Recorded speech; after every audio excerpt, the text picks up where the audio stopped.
시청자 여러분 안녕하십니까. 지금부터 저렇게 안보령론을 시작하겠습니다. 이번 시간에는 지금 이제 한동훈 위원장이 여론전에서 상당히 지금 우세한 그런 상황이지 않습니까? 여론이 지금 많이 뜨고 있어요. 자, 그런데 비해서 윤석열 대통령의 지지율은 답보 상태에 지금 나와 있습니다. 자, 그래서 이 중앙일보에서 말이죠. 그 윤석열 대통령이 이렇게 가라앉지는 않지만 이게 이 횡보, 좀 답보 이런 상태인데 비해서 한동훈 위원장이 이렇게 확 뜨는 이유가 뭔지를 4가지 이유를 들어서 분석을 하고 있는데요. 아주 참 좋은 분석인 것 같습니다. 자, 이게 이제 우리 국민의힘, 이 관련 뉴스고, 그 다음에 이제 민주당도요, 이제 공천 시기가, 임박했지 않습니까? 그 사실상 이제 민주당도, 그리고 우리 국민의힘도 이제 공천이 시작된 거나 마찬가지인데, 그러다 보니까 친명들의 움직임이 이게 만만치 않다. 권력 투쟁의 민낯이 드러나고 있다. 그래서 노골적으로 친문 세력들 쳐내기 작업이 진행 중에 있다. 그래서 지금 민주당이 쉬운 말로 지금 난리가 나 있다. 이런 내용을 갖다가 조선일보가 아주 정리를 잘 하고 있습니다. 그 다음에요. 지금 이제 그 한동훈 위원장과 윤석열 대통령의 관계는 어제 상황을 계기로 해서 저는 사실상 이제 끝났다고 봐요. 왜냐하면 그게 가장 갈등의 당사자가 아니겠습니까? 어쨌든. 예. 자, 그래서 이 두 분이서 이제 극적인 이제 화해를 해서 사실상 그게 끝났는데 완전히 깔끔하게 거쳐진 것은 아니고 안에 못이 하나 들어가 있어요. 이 못이 누구냐? 바로 김경률이라고 하는 못입니다. 이 못을 빼긴 빼야 되겠는데 이 못을 빼는 게 좋으냐 안 좋냐? 못을 어떻게 뺄 것이냐? 빼려고 한다고 못이 빠질 것이냐? 근데 현재로서는 못이 안 빠질 것 같은 데 대한 함정이 있는 겁니다. 자, 그런데 진중권 교수 아주 좋은 이 논평을 많이 내는 분인데 우리 생각에 들든 안 들든 간에요. 예. 그래서 이제 진중권 교수가 얘기한 걸 보면은 굳이 빼려고 하지 말라 이거예요. 빼면 뺄수록 오히려 손해다. 그러한 또 논리를 논리를 제기하고 있어요. 예.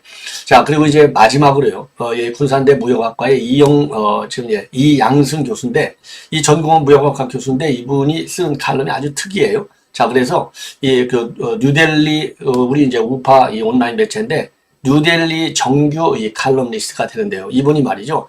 윤석열 대통령과 한동훈 비대위원장한테 일종의 이제 이 얼리원이 조기 경고를 하고 있는데 요거 반관계를 조심하라는 겁니다. 반관계. 예. 자, 왜냐면 36개 중에 이제 반관계도 있고 윤환계도 있고 예를 들어서 이 첩자들 조심하네요. 이걸 뭐라고 그러죠? 이 간교환. 예. 간살꾼이라고 하고 갑자기 그 단어가 생각이 안 나는데 예. 그러니까 이거 하여튼 그 내부의 이 관계, 윤석열 대통령과 한동훈 관계를 갖다가 이간질시키는 세력들, 요것들을 갖다가 조심하라. 쉽게 얘기했어요. 이런 지금 이제 칼럼을 쓰고 있는데요. 상당히 제가 읽어보니까 이 칼럼이 무지하게 길은데요. 나름대로 의미가 있는 것 같아요. 그래서 제가 이러한 내용을 가지고 여러분들께 이제 분석을 해 드리도록 하겠습니다.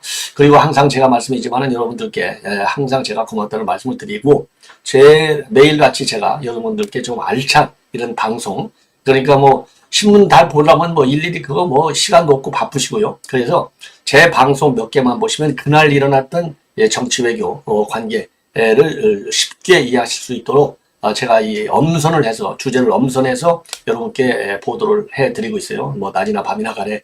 그래서 많이 봐주셔서 고맙다는 말씀을 드리고, 그리고 구독, 좋아요 꼭 좀, 그리고 주변 젊은 세대들에게 제 방송을 꼭 좀 권고해 주시면은 대단히 고맙겠다는 말씀을 먼저 드립니다. 자, 그러면 말이죠. 예. 그러면 이제 맨 먼저요. 지금 이제 윤석열 대통령은 지금 이제 좀 지지율이 그렇게 좀 좋지 않은 상태에서 한동훈 위원장이 여론전에서 상당히 앞서. 지금 이번에 이제 윤석열 대통령과 한동훈 위원장의 갈등 관계를 보면서 중앙일보가 쓴 게 그 많던 친년들이 갑자기 다 어디로 도망갔느냐. 예. 도대체 어디로 갔느냐. 이게 결정적인 것이 지난 21일 날 이용 의원이 윤석열 대통령이 한동훈 위원장 지지를 철회했다. 이런 기사를 올렸는데도 거기에 대해서 동조하는 사람들이 한 명도 없었다는 겁니다. 오히려 하태경 같은 사람은 이간질 같은 해당 행위다.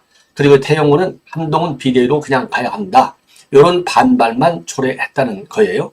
자, 그래서 요 내용을 지금 4가지로 분석을 하고 있습니다. 이런 기류의 변화라고 하는 것은 가장 큰 이유는 이제 김건희 리스크에 대한 부정적 여론, 그 다음에 이제 수직적 당정관계에 따른 불만의 누적, 이런 것들이 친윤계, 그러니까 이제 친윤석열계의 동력을 떨어뜨리는 것 아니냐. 이런 분석이 이제 압도적이라는 것이죠. 그래서 네 가지는요. 첫 번째로는 이제 구심점이 약화됐다는 거죠. 예, 제 친윤계들의 경우에는 이제 구심점이 약해졌고, 그리고 이제 TK 출신 의원들의 경우는 이제 용산 출신들하고 경쟁하다 보니까 이제 윤석열 편에 쓸 이유가 없다 이겁니다.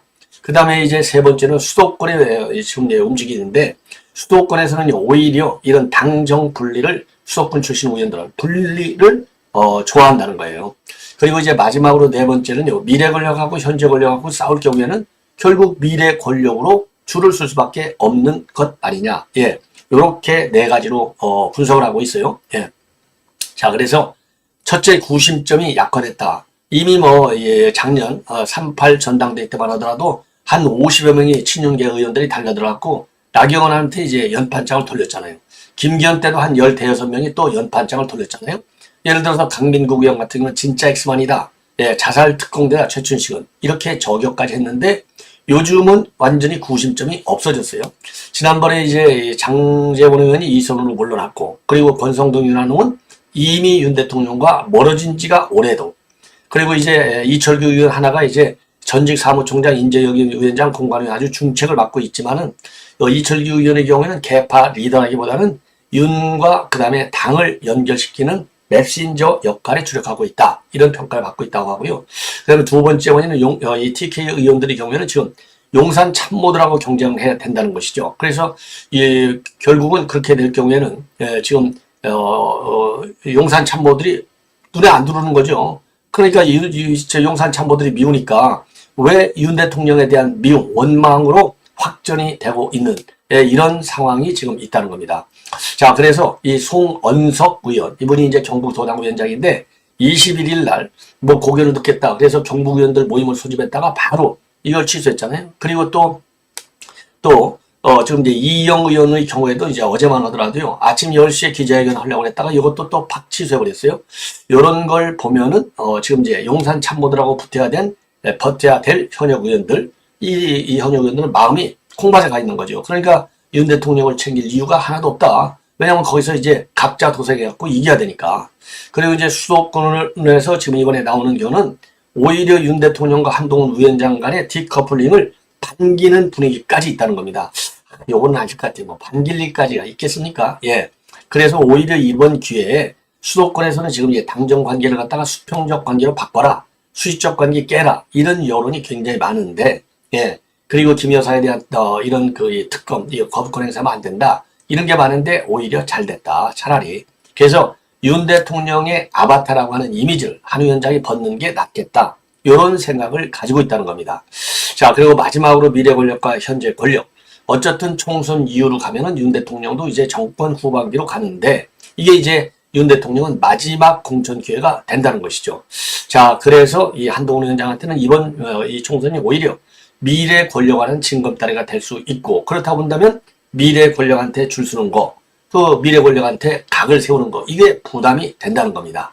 자, 그래서 지금 이제 현역이든 예비 후보든 간에 결국은 득표에 도움이 되는 사람이 누구냐? 한동훈 위원장이라는 것이죠. 미래 권력. 예. 그러다 보니까 한동훈 위원장은 줄을 서는 사람들이 많고 여론이 또 좋아지고 있는데 반해서 지금 윤석열 대통령은 이 친윤계가 다 어디로 사라졌는지 수증기가 돼버렸다. 이게 뭐 아주 속된 말로 정상적인 워딩으로 표현하면 냉정한 정치판의 세계고 조금 안 좋은 말로 하면 더러운 정치판의 세계가 아니겠습니까? 그래서 이 똥물 흙탕물이라고 그러잖아요. 정치판이. 저는 뭐 이건희 정언이 간에 이렇게 사람을 쫓아다니는 정치는 이제 그만둬야 되겠다. 그야말로 정책과 전략이 나하고 떨어지냐 안 떨어지냐. 예.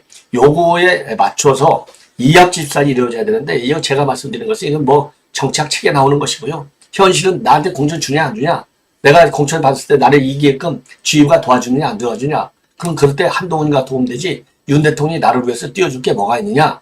요런 얄팍한 계산 하나만 가지고 이 좌로 갔다 우로 갔다 하는 새들, 철새들.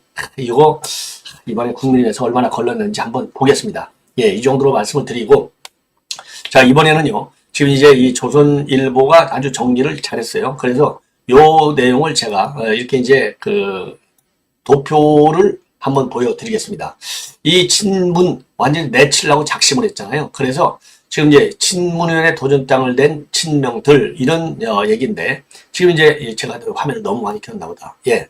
자, 그래서요. 이걸 보면 우선 인천 부평리 경우에는 지금 홍영표가 있는데 홍영표 이제 전에 원내대표까지 한 중진이죠. 예.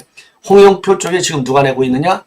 바로 이동주 비례의원이 지금 도전장을 내고 있다는 겁니다. 그러니까 친명의 친문들이 친문 쪽의 친명들이 일제히 지금 칼을 들이대고 있는 그런 상황이 되겠어요. 그래서 자, 이 정도면 뭐 여러분들 이제 보이시죠? 예, 제가 너무 아까 깊게 뛰어가지고 예.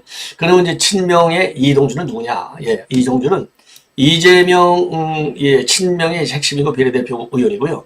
총선 승리의 선봉장이 되겠다. 이런 지금 이제 캐치프레이스를 내걸고 뛰고 있는 사람이 바로 지금 말씀드린 대로 지금 이제 이동주 비례의원이 이렇게 지금 뛰고 있다고 합니다. 그러면 이 사람들이 친명들이 왜 이렇게 친문을 갑자기 치고 나오느냐? 내 뒤에는 누가 있느냐? 이재명이도 있지만요. 그보다 더 중요한 것은 내 뒤에 누가 있느냐? 바로 여러분들 아시겠죠? 바로 개딸들이 있다 이거예요. 개딸들이 딱 있기 때문에 경선에 나가면 내가 이길 수 있다. 이런 자신만만이 깔려 있다는 겁니다. 자, 그래서 지금 이게 지금 난리가 난 거예요. 그리고 이제 도정안 지역에는 누가 나오고 있느냐? 이인희가 나와요. 도정안 전에 문체부 장관. 이인희는 민주연구원의 부원장 출신인데 뭐냐? 이거 기득권을 청산해버려야 되겠다. 이런 지금 주장을 하면서 나오고 있어요. 충북, 청주, 흥덕 출마 자고요. 그 다음에 전해철 자리에는 이제 안산 상록갑인데 누가 나오고 있느냐? 양문석이가 나오고 있는데 이미 양문석이는 오래 전부터 여기에서 지금 뛰고 있습니다. 예, 수박을 뿌리 뽑아버리겠다. 이런 얘기. 그 다음에 윤영찬의 지역구에는 바로 여러분들께 말씀을 드린 대로 이수진이가 나오고 있어요. 이수진이. 그래서 이수진은 지금 이제 비례대표인데 이수진은 서대문 갑에 나온다고 그랬다. 안 나온다고 그랬다. 나온다고 그랬다. 나올 경우에는 서대문 갑에 나온다고 그랬다. 갑자기 이제 거기는 안 된다. 전략공천으로 뽑는다. 그러니까 이제 그럼 이제 이수진이가 아니잖아요. 전략공천 가니까. 그러니까 이제 윤영찬이를 지금 개딸들이 쳐내려고 하니까 그 개딸들이 쳐내기를 기대하면서 이수진이가 거기로 또 가고 있어요. 그러면서 이제 말은 그렇게 하는 거죠. 이수진 같은 경우. 아니 성남이 이재명의 심장이고 민주당의 심장인데 여기에 친문 같은 윤영찬이가 수박이 있어갖고 되겠느냐. 이거 수박이 깨야 되겠다는 거죠.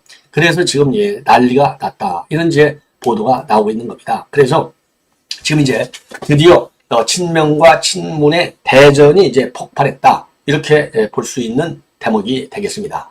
자, 이 정도로 해서 이거 말씀을 드리고요. 그리고 이제 민주당 내 이제 또 권력 수쟁의 진면목. 이 지금 이제 가장 제 핵심적인 게 조정식이가 출마하지 말라 이겁니다. 왜? 조정식은 사무총장 아니냐? 사무총장이 뭔데? 사무총장이 공천의 실무사령탑이니까. 그럼 어떻게 되는데? 그러니까 친명에 의한 친문 악살. 이게 바로 이 프레임으로 지금 걸리는 거 아니냐? 이게 이재명한테 좋을 게 뭐가 있느냐? 그러니까 조정식이 네가 빠져나와라. 그러니까 친명에 의한 친명을 위한 권력 투쟁이 지금 나타나고 있는 겁니다. 그래서 요 내용은요, 제가 요 이후 방송에서 자세하게 설명을 해 드리도록 하겠고요.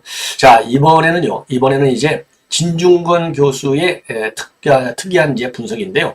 저도 이제 어제 지금 스페인에 있는 심규진 교수하고의 토론에서 저는 이거 뭐 김경률이 뭐든지 하려면 다 이 명암이 있고 플러스 마이너스가 다 있는 건데 이건 김경률과 임원으로 제가 보기에는 그 피가 잘못된 피이기 때문에 절대 끝나지 않고 또다시 사단을 일으킨다. 그럴 바에는 아예 처음서부터 싹을 좀 아프더라도 싹을 잘라내야 된다. 이런 주장이었고요.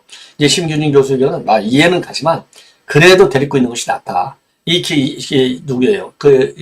김경률을 쳐내면 또 온갖 추가적인 또 역풍이 많이 불 것이다. 그런데요.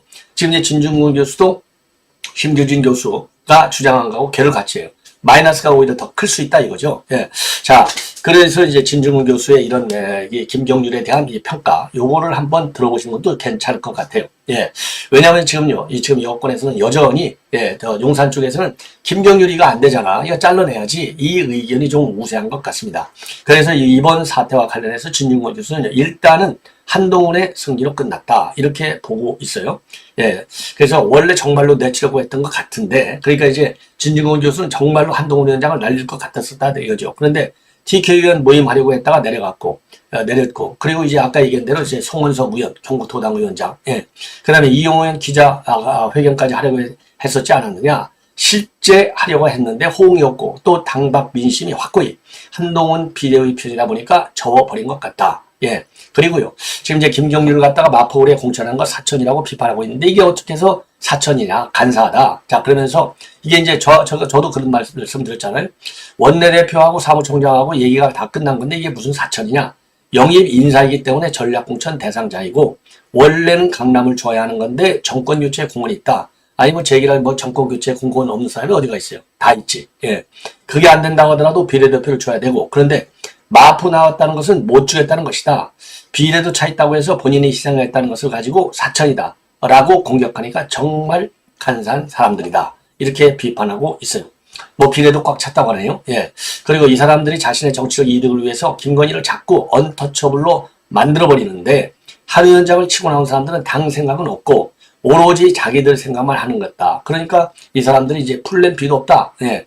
그러면서 한동훈 내친 다음에 뭐 할 것이냐. 막막했다. 대통령이 화를 낸 건 사실인데 자기들끼리 해석을 해서 자기 정치에 이용하는 가운데 극대화하려다가 실패한 사건이 바로 이 사건이다. 이렇게 보고 있어요. 그래서 이제 김경률의 거취를 보게 되면 아마 판가름이 날 것인데 내치게 되졌나? 그럼 말짱 도루묵이다. 왜냐? 김건희 여사에 대해서 쓴소리를 하는 사람은 결국 제거되는구나. 한동훈 체제 내에서도 이렇게 되면 사실 한동훈 비대위 체제는 실패하게 된다. 그런데 이게 계속하게 된다라고 한다면 사실은 한동훈의 승리가 되는 것이다. 예. 그래서 이거는 결국 대통령한테도 나쁘지 않다. 이런 평가를 하고 있습니다. 여기에 대해서는요, 뭐, 여러분들의 저에 대한 생각은 뭐 다 아시니까 별도의 논평은 안 하겠습니다. 뭐든지 플러스 마이너스가 있고, 진중훈 교수 이 분석, 예, 맞아요. 틀리지 않아요. 반드시 이 프레임으로 걸어 나옵니다. 자르면. 그러나 이제 문제는, 요 다음에 이런, 또 엉뚱한 사고를 치지 않는다. 요 것만 보장이 된다면, 뭐, 앞으로 좀 별로 마음에 안 들더라도 데리고 가야죠. 예. 뭐, 그러잖아요. 이쁜 자식한테는 매를 더 주고, 미운 자식한테는 떡을 하나 더 준다는 옛말도 있지 않습니까? 그냥 데리고 가야 되겠지만은, 제가 보기에는 이거 틀림없이 사고칩니다. 두고 보십시오. 그 사고 때문에 저는 반대예요. 사고 때문에 이거 잘라내라. 그리고 이 인간성이 근본이 틀려먹었어요. 아니, 본인이 쓴 댓글에다가 누가 이제 비판했더니, 너 잘났다 그러고 아예 그냥 너 잘났다. 이렇게 그리고 나서 그냥 그 비공개 처벌했잖아요. 그 승질이 더러운 것이죠. 한마디로 얘기해서. 기본이 안 돼 있는 인간이에요. 근본적으로 아주 그냥 뭐라고 그럴까요. 하여튼 뭐, 제 논평은 이제 시간 관계상 생략하고, 마지막으로요. 이거 아주 참 좋은 이 칼럼인 것 같아요. 그래서 요 칼럼이 제법 길어요. 제법 긴데, 제가 하여튼 압축해서 말씀을 드리도록 하겠습니다. 이게 이제 뉴델리 이 칼럼니스트 되어 있는 이양승 교수, 예, 군산대 교수인데, 제목이 이렇게 되어 있네요. 윤한 반관계 조심하라. 그 다음에 국민의힘과 보수 우파, 대한민국 다 이 반관계 쓰는 인간들 때문에 망할 수 있다. 그러니까 이게 결국은 뭡니까? 이제 민주당으로부터 오는 반관계, 그 다음에 여권 내부에서 오는 반관계, 이 둘이. 그러니까 당 내에서 오는, 그렇죠? 여권 안에서, 특히 이제 당 내에서 나타나는 반관계. 그리고 이제 민주당 측에서는 반관계를 조심하라. 이런 얘기가 되겠어요. 그래서 이 한동훈 비대위원장 나이브하게 하지 마라. 그리고 윤 대통령은 통 크게 대인 품으로 보여라. 그래서 전략적 보완 관계를 지금 형성하라. 이러한 지금 취지로 되어 있습니다. 자, 그래서 여기서 뭐 불화설도 나오고 화살도 나오고 뭐 용어가 많아요. 근데 연환계도 나오고 반관계도 나오고 이게 다 36개 나오는 얘기잖아요. 예. 자, 그래서 요거를 이제 설명을 드리면은 우선요. 지금 이거는 이제 어제 이게 이 칼럼이요. 22일자 칼럼이에요. 그러니까 지금 이제 서천 회동 있기 전의 상황에서 이제 쓴 것인데 다 된 밥에 콧바트리는 격인데 한동훈 위원장이 동남풍에 불화살을 실어서 그냥 한동훈 위원장이 민주당에다가 불화살을 날려갖고 친명 연환계로 딱 묶여 있는데 민주당이 이제 불이 붙는 모양새다 이거죠. 민주당은 왜냐면 불화살이라고 하는 것이 이제 쉽게 얘기해서 제가 보기에 지금 한동훈 위원장이 공약을 몇 개 걸었잖아요. 불출마 폭이라든가 세비 반납이라든가 뭐 이런 게 이제 일종의 이제 화살이 되는 거죠. 민주당을 때리는 이재명을 때리는 불화살을 날려갖고 민주당이 지금 내부가 이제 흔들흔들하는 이런 불이 붙었는데 이거 테러가 없어 보인다는 거예요. 그러니까 테러가 없어 보이는 이유 중에 하나는 그러니까 이제는 이재명이 불출마할 것 아니냐 이런 얘기까지 나오는 겁니다. 자, 그런데 이재명이가 불출마할 수 있겠느냐? 안 된다는 거죠. 예. 그래서 그런데 이렇게 해서 지금 민주당이 막 깨지려고 하고 분열에 솟아 들어가 있는데 엉뚱하게 불화살이 이런 민당에 날렸던 불화살 같은 게 거꾸로 우리 국민의힘에 들어왔다는 겁니다. 그 불화살이 바로 뭐냐? 이 한동훈과 윤석열 대통령의 불화설이라는 거죠. 즉 대통령실하고 비대위 간에 불화설이 나타났는데 이 불화설은 한동훈 위원장이 민주당에 날렸던 불화살보다 훨씬 더 위험하다. 왜? 신뢰관계를 무너뜨릴 수 있기 때문에.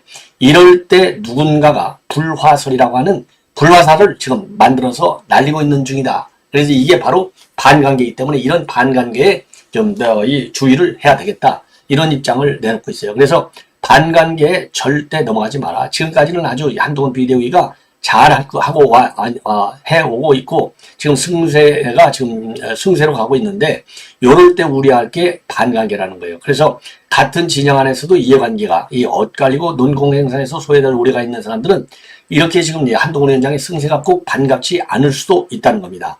이럴 때는 항상 꼭 반관계가 등장한다. 이 반관계라는 게 하는 것이 이제 말하자면 첩자를 이용해서 내부 이간질 시키는 게 이제 반관계예요. 쉽게 얘기해서. 자, 그래서 이 반관계는요. 반관계는 지금 여건이 그래서 지금 반관계에 걸려든 모양새가 된다. 이렇게 지금 보고 있어요. 이번 이제 갈등의 원인이 반관계로부터 시작됐다는 겁니다. 근데 여기에 이제 불을 지르는 것이 바로 김경률의 오바다. 그래서 이 반관계가 나타나기 시작한 결정적 원인은 김경률의 명품백 오버다 이거예요. 자, 그래서 선의였을지언정 그 비대위원인 이상 당의 유불리를 먼저 따져야 되고 그게 싫으면 당직을 맡아서는 안 된다. 그래서 이 명품백 오바 이거는 도저히 이건 안 되는 것이다. 특검 말도 안 되는 것이다. 예, 그래서 이거는 이제 핵심은 이제 몰카 범죄 아니냐. 이렇게 이 정의를 내리고 있고요. 이 몰카 공작에 따른 인권 범죄가 벌어졌는데 이게 특검을 받아라. 이거 정신 이상자들의 하는 소리가 아니냐. 그러면서 끝까지 특검 생태를 쓰면은 쓰리김 김정숙과 김혜경과 김건희 특검을 차라리 역제한하라. 이렇게 주장을 하고 있어요. 그래서 김경률은 굉장히 실망스럽고 이거 일종의 폴리테이너, 즉 이제 폴리티션하고 엔터테이너 이거 합쳐서 폴리테이너, 정치 예능인. 이게 김경률은 정치 예능이냐 이거죠. 지금 한국이 이 정치 예능의 시대 아니냐. 그래서 이제 TV를 켜면 공중파 종편 가리지 않고 얼마나 무책임한 정치 예능인들의 말이 쏟아지고 있나 이거요. 이 대표적인 정치 예능인 폴리테이너가 김어준, 유시민, 조국 아니냐. 그래서 한동훈 비대위원장이 김경률을 불러들인 것은 물개박수 정치 예능을 위해서가 아니다. 총선 승리 위해서 불러들였는데 김경률이가 지금 명품백 논란을 일으켜서 정치 예능인으로 행사할 수 있고 이렇게 해서 불화가 나타나면 이건 전략 실패가 되는 것이고 그 전략 실패는 보수 진영 전체에게 어마어마한 비용을 지금 요구할 것이다. 그래서 이제 한국 이 보수는 그래서 솔직히 말하면 정치는 편견과 싸우는 것인데 이기기 위해서는 한국 정치는 더 그렇다. 아니라면 그건 위선이다. 다만 품격 있게 싸우는 모습을 보여줘야 되는데 한국 보수는 특징이 있는데 그게 뭐냐? 너무 꽉 막혀 있거나 아니면 너무 나이브하거나 둘 중 하나인데 나이브한 접근이 더 위험할 수 있고 자칫하면 진영 전체를 불태울 불씨가 될 수 있다고 경고하고 있어요. 자, 그래서 수평적 당정 관계를 지금 많이 요구하고 있는데 그 안에 흉기가 들어있다 이거죠. 이 계급장 떼고 얘기하겠다는 건데 그럴 거면 비대위원 당직도 다 필요 없는 것 아니냐. 이러면서 수평적 당직 관계라고 하는 당정 관계라는 말은 참 좋은 것 같이 보이지만 그 안에 있는 흉기를 조심해야 되겠다. 그래서 도덕 정치라고 하는 것은 허구이자 위선이다. 그래서 한동훈 비대위는 전략적 사고를 해야 되겠고 나이브해지는 순간 거센 반격을 만질 것이다. 그래서 지금 이제 여권 분열 위험성이 있는데 문제는 바로 뭐냐? 현재 권력과 미래 권력 간의 전략적 보완 관계를 만들어야 될 것이다. 이렇게 얘기하고 있어요. 그러면서 이제 이 뭐라고 얘기하냐면은 지금 불화설과 이제 한동훈 위원장의 경우에는 제갈량만큼이나 명석한 두뇌를 갖고 있는 사람 아니냐. 이렇게 얘기하고 있어요. 그러나 이제는 정치인이기 때문에 학자에서 정치인으로 변신한 제갈량은 관우조차 따돌릴 만큼 PR을 분명히 가렸다. 지금 한국 정치에서 도덕 정치는 허구이자 위선이고 온 국민 지지를 얻겠다는 생각에서 자유로워져야 한다. 51%의 지지만 얻으면 충분하다. 그 지지율이면 말 그대로 무조건 이기는 것이다. 그러니까 너무 도덕 정치, 예, 뭐 명품 핸드백 싹갖고 난리 나니까 아이 도덕적으로 맞지 않아. 그래서 야권 주장을 받아들여야 돼. 요거 그래갖고 100%다 받아갖고 이기려고 1,000만 원 말씀 51%만 받아도 이겨. 그러니까 그런 도덕 정치라고 하는 그 포장에, 그렇죠? 포장에 빠져들지 말라. 이게 바로 반관계가 노리는 이게 함정이다. 이런 점을 지적하고 있어요. 그래서 불화살을 불화살로 만들어라. 그러니까 지금 여권 내부에 타고 있는 불화, 요거를 갖다가 불화살로 다시 만들어서 민주당을 때려라. 요 주장을 하고 있는 거가 되겠어요. 그래서 지금 대통령실과 비대위 간에 불화설이 나오면 모든 건 가루가 되고 만다. 그 불화설은 엄청난 신호다. 어떤 신호냐? 교조적인 좌파를 상대에게 한국 우파가 너무 무력하다는 신호다. 좌파가 권력을 영구히 장악한다는 신호도 되고 그러한 신호가 진짜 불화살일 수도 있다. 지지자들이 몇 빠지기 때문이다. 여권 내부에 반관계를 획책하는 이들이 있고 그들을 찾아내야 된다. 그리고 새겨라. 한동훈 비대위가 망하면 국민도 망하고 국힘도 망하고 한국 보수도 망하고 한국도 망한다. 그래서 여권은 전략적 보완관계, 즉 미래 권력과 현재 권력 간의 전략적 보완관계를 명심해야 한다라고 결론을 내리고 있는데요. 자, 마지막 기승전결 딱 빼고 지금 반관계들이 설치고 있어갖고 한동훈 위원장이 맨 먼저 민주당에 날려줬던 불화살이 거꾸로 우리 쪽으로 지금 달려오고 나서 이걸 깨는데 요거 깨지면 한동훈 위원장, 윤석열 대통령, 국민님만 막는 게 아니라 국힘도 한국 보수도 그리고 한국도 망한다. 여기에 결론이 있습니다. 자, 그래서 어제 일단요. 어제 아까 말씀드린 게 1월 22일자 칼럼이거든요. 그래서 어제 1월 23일 요 어마어마한 이 드라마의 이 변화 이거는 이제 반영돼 있지 않아요. 그런데 그렇다고 해서 김경률이가 남아있기 때문에 깔끔하게 정리는 안 됐습니다. 이게 아직 갈등의 시로 지금 살아있어요. 꺼진 불이 있어요, 아직. 예, 그래서 이 꺼진 불이 다시 사라지지 않도록 하는 묘책을 강구해야 될 것이 아닌가. 이런 점을 지적하고 싶습니다. 시청자 여러분, 이렇게 해서 본 방송을 마치겠습니다. 대단히 고맙습니다.